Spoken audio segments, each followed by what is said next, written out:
Isa sa mga paborito nating attorney. Punta na. Attorney Rene!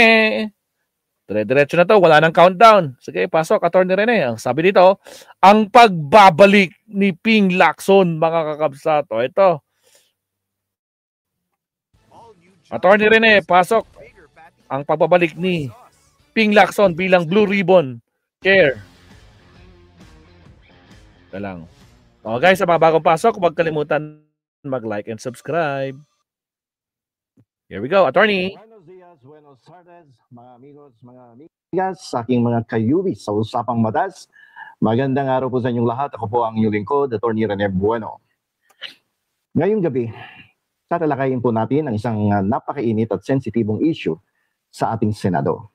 Ito po ay tungkol dun sa pagbabalik ni Senador Pampilo Ping Lacson bilang tagapangulo ng Blue Ribbon Committee. Ito yung Senate Blue Ribbon Committee. At ang malaking implikasyon nito, lalo na sa posisyon ni Senate President Vicente Tito Soto III. May sakripisyong kasama to itong pagbabalik ni Senator Ping Lacson sa Blue Ribbon Committee. Ay, all out na to, sigurado. Ito sa party ni Tito Sen, no? May konting halong sakripisyo to at dito natin malalaman at makikita ang integridad talaga ng dalawa na to ay napakataas. Dahil ang sitwasyong ito ay hindi lamang simpleng pagbabago ng committee o pagbabalik sa committee. Ito ay salamin ng masalimuot at minsan ay marahas na politika sa loob ng Senado. Lalo na kapag ang inuusig ay ang korupsyon na umaabot sa matataas na pwesto. Siguro napansin nyo naman, nung nagpipreside si Ping Lacson sa committee ay maraming mga objections na nire-raise at na hinahadlangan yung pag-usad ng investigation. Okay, so ano ang implikasyon ng pagbabalik ni Ping Lacson sa Senate Blue Ribbon Committee? Yung Blue Ribbon Committee o ang Senate Committee on Accountability of Public Officers and Investigations ay ito yung pinaka-powerful na committee sa Senado. The most powerful committee in the Senate. Dahil may kakayahan itong mag-imbestiga sa anumang di umano'y katiwalian o maling gawain sa gobyerno in aid of legislation. Yan po ang committee on the Blue Ribbon. Okay? So dito, ang desisyon po ni Senator Lacson na bumalik matapos siyang magbitiw dahil sa pagkadismaya ng ilang kasamahan niya ay may mas malalim na kahulugan. Dito kasi sa pagbabalik ni Senator Ping Lacson, muling mag-aalab, no? Ng masidhi ang investigasyon dyan sa Senado. So, ibig sabihin, magpapatuloy yung inquiries, no, in aid of legislation na inumpisahan ni Ping Lacson. Kasi yung pagbitiw na yan ni Lacson ay nauwi sa paghinto ng investigasyon tungkol sa issue ng anomalous flood control projects. Isang isyong hindi umano'y may kinalaman sa ilang kasulukuyan at dating mambabatas. Maraming involved dito kapwa senador, mga kasama sa mababang kapulungan, mga opisyalis ng DPWH, mga dating public officials. Mabigat ang papel ng Senate Blue Ribbon Committee Chairman. So yung pagbabalik na yan ni Ping Lacson ay hudyat na handa siyang ituloy ang agresibo, walang kinikilingan at sensitibong investigasyon na ito. So kaya humanda kayo. Kayong mga corrupt officials, magbabalik na si Ping Lacson. So sa Nobyembre, ang alam ko, magpapatuloy ang investigasyon. Next week na. So alam nyo, kilala natin si Ping Lacson sa kanyang reputasyon bilang dating hepe ng pulisya at matindiyang manindigan laban sa katiwalian. Hindi sinungaling yan, hindi nagtatakip yan. Pag alam niyang may kasalanan ka, pasensyahan tayo. Inasahan na lalo niyang tututukan ang paghahanap sa mga tinatawag niyang masterminds at pagkalantad sa mas malawak na sistema ng korupsyon. So yung mga mastermind dito sa malawakang korupsyon na to, yung pandarambong dyan sa DPWH, humanda kayo. Bilang na ang araw nyo. Padating na si Ping Lacson. Yung. So dito, dahil sa bigat ng investigasyon at kredibilidad ni Lacson, lalong titindi ang pagsubaybay ng publiko. Siyempre pati media sa trabaho ng Senado. Exciting to. Pinatitibay nito ang imahe ng Senado bilang isang institusyon na may paninindigan sa pananagutan. Yan na nga lang na nagsisave sa kredibilidad at mataas na integridad ng institusyon na yan. Pag nandiyan yung Ping Lacson, Tito Soto, Pangilinan, diba? Hontiveros. So dito, ang dahilan ng original na pagbibitiw ni Lacson ay yung pagkadismaya kasi ng ilang kasamahan niya sa majority block.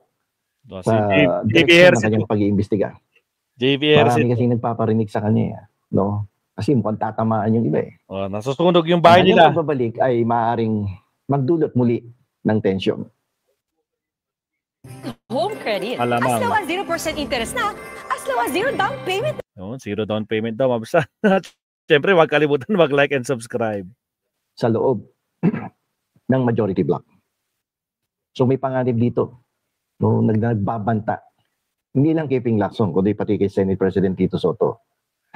Dahil itong investigasyon na ito, yung pagpapatuloy ng investigasyon na ito ay magdudulot ng kaba sa mga senador na posibleng maapektuhan. Ito yung ugat ng di pagkakasundo na maaaring humamtong sa pagtalikod ng ilang miyembro sa majority block. Pero tayong mga ordinaryong mamamayan, bantayan natin to. Pag may tumalikod dyan na miyembro ng majority block dahil sa pagbabalik ni Ping Lacson at sa agresibong investigasyon, alam na yan. Alam na yan. Kasabwat yan sa pandarambong. So dito, sakripisyo, katulad na sinabi ko sa inyo kanina, dahil ang posisyon ni Senate President Tito Soto ay nasa peligro kapag bumalik si Ping Lacson. May political consequence to Nakaakibat yung pagbabalik ni Lacson. Ang posisyon ng Senate President dito ay nakasalalay sa tiwala at suporta ng nakararaming miyembro ng Senado. Pero pag may tatamaan yan, sigurado kakala sa majority block yan. Kaya ang mata ng bayan ay kailangan nakatutok dito sa investigasyon na to. At kapag merong tumiwalag dyan at humiwalay ng pagsuporta kay Tito Sen at kay Lacson. Alam na this. Tingnan natin. No, bantayan natin. At wag natin na hayaan na sila ang masusunod. Dapat taong bayan na masusunod. Yung. Dito, si Lacson mismo nagbigay ng babala kay Tito Sen na dapat na maging handa daw silang dalawa sa anumang kahinatnan ng pagkilos ni Ping Lacson at yung mga desisyon nagagawin niya.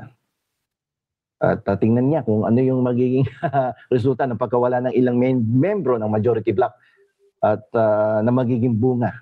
Ito yung magiging bunga ng pagkawala ng ilang membro ng majority block kapag si Ping Lacson ay talagang hinabol yung mga mandarambong na yan. Kaya kasamahan nyo yan sa partido, kaya hindi, pag may kasalanan, todas ka. Kay Ping Lacson. So, kasi yung majority, yung Senate President ay nihahalal yan sa pamamagitan lamang ng simple majority. Kapag yung majority block ay manipis, katulad nitong kay Tito Sen, na sobrang nipis ng lamang, ang pagtalikod ng kahit ilang senador ay sapat na para magbago ang liderato dyan sa Senado.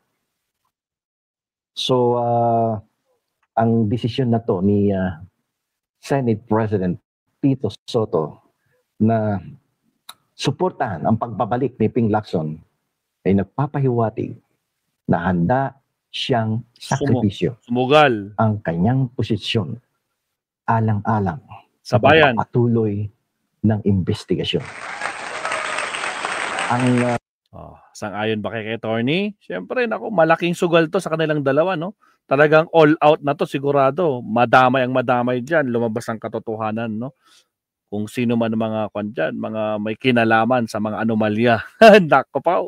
Pagkawala ni Tito Sen sa kanyang pwesto ay ang posibleng presyo para mapanatiling agresibo ang Blue Ribbon Committee sa pamumuno ni Senator Pampilo Lacson.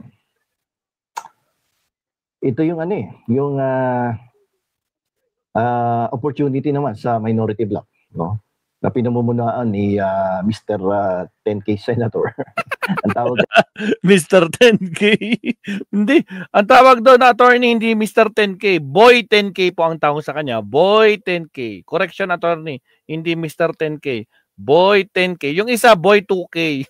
Hanggang ngayon, ilang buwan na siyang senador. Yung pangako niya na magiging libre ang kuryente kapag 2,000 ang kuryente mo, hindi pa rin napapatupad. Yan, no?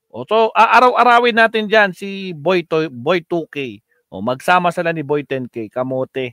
Sige, tuloy. Kasi na netizens dito kay Cayetano, si Senator 10K, no? Pwedeng maging opportunity to sa kanila para mag-grab yung yung leadership, no? Candle Carmen, shout out.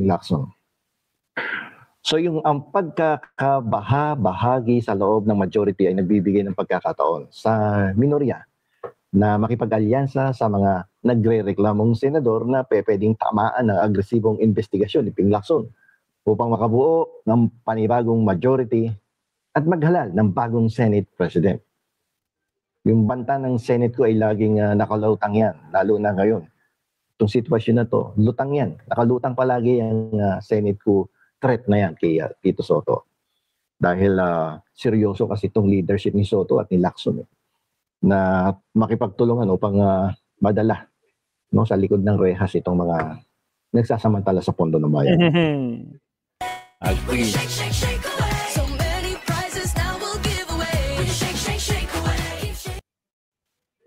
Alam nyo mga amigos, mga amigas, huwag po natin tingnan ang pagbabalik ni Senator Ping Lacson sa Blue Ribbon Committee bilang simpleng committee assignment. Ito ay isang malaking pagtaya sa politika.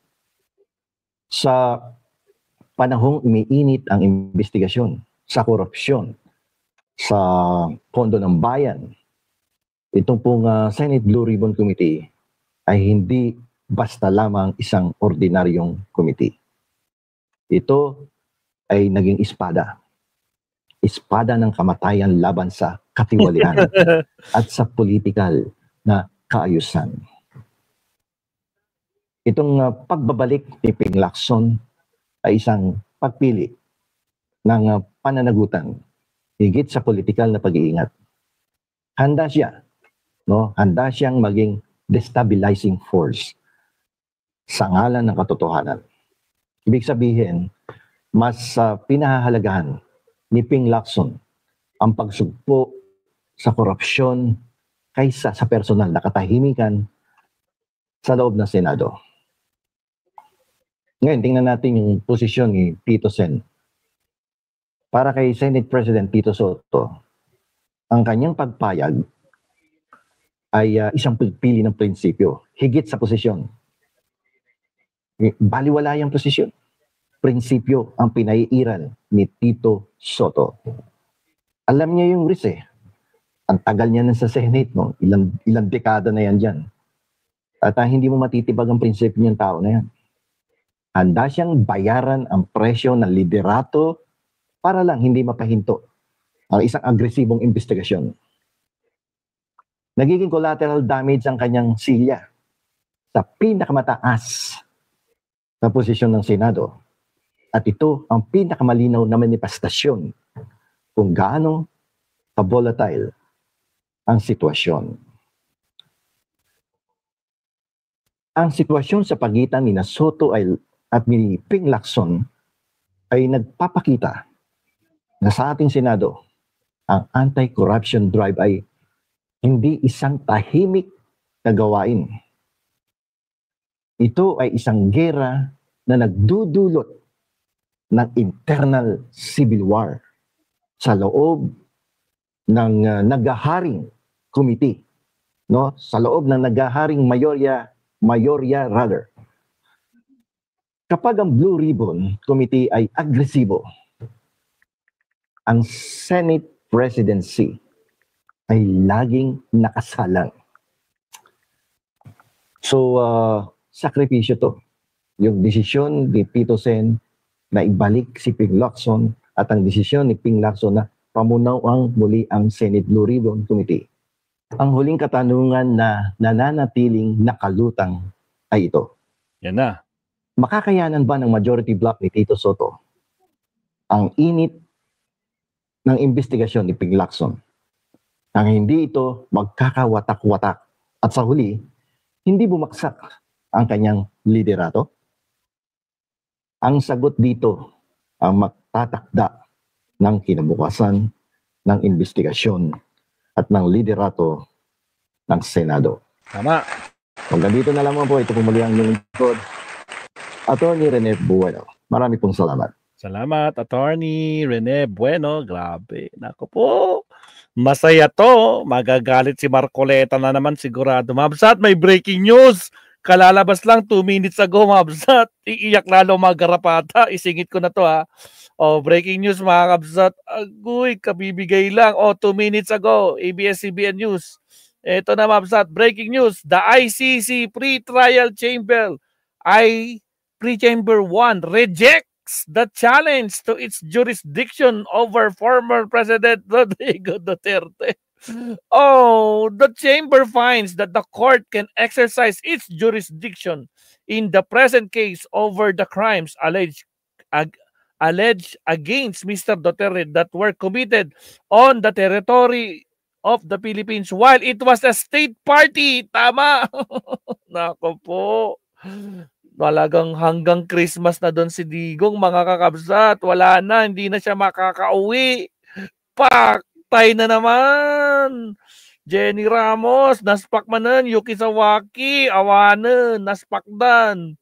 Agsangsangit damanan. Ako po, Elican del Carmen. Awanan. In time, naspakun. Ay, grabe. Dire-diretso ang mga problema ni Inday. Nako po, bubuksan yung kanyang impeachment. Hindi pa rin makakauwi yung tatay niya. Naku po, masakit talaga sa loob ng mga garapatang to. Sigurado, magwawala na naman sila dyan sa dahig. Anyway, Mabsat, again, it's already 11:30. Maraming salamat. Sana nag-enjoy kayo sa ating mga guest speaker na puro attorney lahat ng ating guest speaker, Mabsat. No? So, congratulations, Digon. Eh, grabe naman si Yuki Sawaki. Kinongrats pa, oh. My goodness. Pero anyway, Mabsat, no? Sabi kanila, weather lang yan, no? Nako po, itong pagkakataon nila, wala na, naspakan na talaga. Nawala na naman ng DDS, kaya ka Elican del Carmen. Alright, so sana nag-enjoy tayo. Kahit konti lang tayo dito, Mabsat. Again, maraming salamat po sa mga bagong pasok at syempre sa mga kasama natin na bagong subscriber. Shoutout po sa inyo. Sana nag-enjoy kayo at syempre, higit sa lahat, yung mga nagpa-blessing kay Maestro, nandiyan si Vinny Yard, Vinny Rod 68 at syempre si Madam Yuki Sawaki. So maraming salamat. God bless po. Thank you very much. Sana na-enjoy niyo ating live stream for tonight. Kita-kits tayo bukas sa ating update dyan sa Senado kasi pupunta si Boyeng Rimulya sa kanyang budget hearing ng Ombudsman dyan sa Senado. Magkaharapan silang lahat dyan. Haharapin niya si Joel Villanueva. Haharapin niya lahat, pati si Marcoleta na paborito ng lahat. So, abangan bukas. Thank you very much, Mabsat. Hanggang sa muli, good night. See you sa ating next vlog. Paalam. Maestro Ball is signing off. Bye-bye.